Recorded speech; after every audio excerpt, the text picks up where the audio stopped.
TV ન્યૂઝમાં આપનું સ્વાગત છે। ભરૂચમાં આજે વડ સાવિત્રીના વ્રત નિમિત્તે સૌભાગ્યવતી બહેનોએ વડની પૂજા કરી પતિના લાંબા આયુષ્ય માટે પ્રાર્થના કરી। વડ સાવિત્રી વ્રત નિમિત્તે સૌભાગ્યવતી બહેનો પતિના લાંબા આયુષ્ય, આરોગ્ય અને ધન સંપદા માટે વ્રત કરતી હોય છે। પોતાનું સિંદૂર સુરક્ષિત રહે તે હેતુથી પરિણીત સ્ત્રીઓ વડની પ્રદક્ષિણા ફરતી હોય છે। પરિણીત સ્ત્રીઓ સિંગદાણા, બદામ, કાજુ, પીપરમીન્ટ વગેરે મૂકીને વડની પ્રદક્ષિણા કરતી હોય છે। 108 પ્રદક્ષિણા ફરતી વખતે વડને સૂતરની દોરી બાંધવા સાથે વિષ્ણુ ભગવાનનું સ્મરણ કરતી જાય છે। આ વ્રત કરવાનો મુખ્ય હેતુ પતિના સર્વાંગી વિકાસ તેમજ સંતાનની સર્વ પ્રકારે સુખાકારી થાય તે હોય છે। આપણા શાસ્ત્રમાં ઉલ્લેખ કરાયો છે કે ધનવાન રાજકુંવરી સાવિત્રી દેવીએ પણ આજના દિવસે વ્રત સંપન્ન કર્યું હતું। આજના દિવસે વડ સાવિત્રી વ્રતની કથા, વિષ્ણુ સહસ્રનામના પાઠ, શિવજીની પૂજા અર્ચના સાથે શિવજીની મહાપૂજા કરવાનું મહાત્મ્ય રહેલું છે। આ વ્રત કરનારી બહેનો ખાસ કરીને ગુજરાત, રાજસ્થાન, ઉત્તર પ્રદેશ, બિહાર અને હરિયાણામાં સવિશેષ જોવા મળે છે। આજે વડની પ્રદક્ષિણા કરવા માટે તેમજ શિવજીના મંદિરે દર્શનાર્થીઓની ભીડ જામશે। ઘણી બહેનો આ વ્રતની ઉજવણી વિધિવત 5, 7, 11 વર્ષ પૂર્ણ કરી તેની ઉજવણી કરતી હોય છે, જેમાં સૌભાગ્યવતી સ્ત્રીનું પૂજન અર્ચન કરી તેને ભોજન કરાવી દક્ષિણા સાથે સૌભાગ્યનો શણગાર અપાય છે। રિપોર્ટર કેતન મહેતા, ભરૂચ। જેઠ સુદ પૂર્ણિમા એટલે વટ સાવિત્રીનું વ્રત।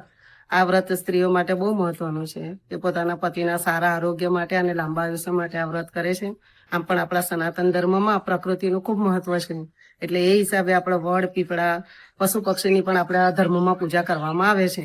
બહેનો પણ એ પૂજા કરીને સમય પ્રમાણે પૂજા કરી વ્રતો કરીને પોતાને ધન્યતા અનુભવે છે। એ કેવી રીતે આ વ્રત કરવામાં આવે છે?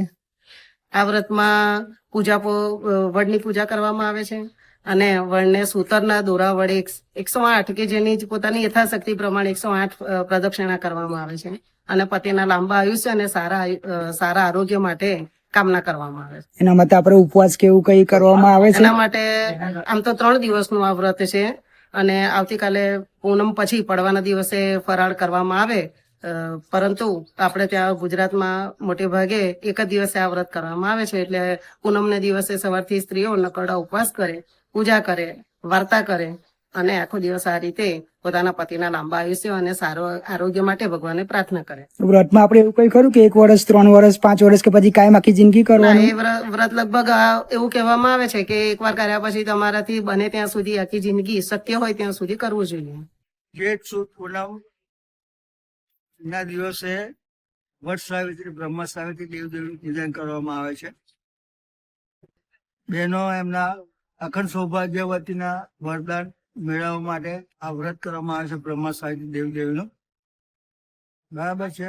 પરિવારની સુખ શાંતિ માટે, આયુ, આરોગ્ય, તંદુરસ્તી, સુખ શાંતિ, વિદ્યા, અક્ષય પુણ્ય, સકલ મનોકામના બધી પૂરી થાય એના માટે આ વ્રત કરવામાં આવે છે। ખાસ કરીને અખંડ સૌભાગ્યવતી વ્રત નું વરદાન મળે એના માટે આ બ્રહ્મ સાવિત્રી દેવદેવીનું પૂજન કરવામાં આવે છે। ગંગેશ્વર મહાદેવ કી જય હો।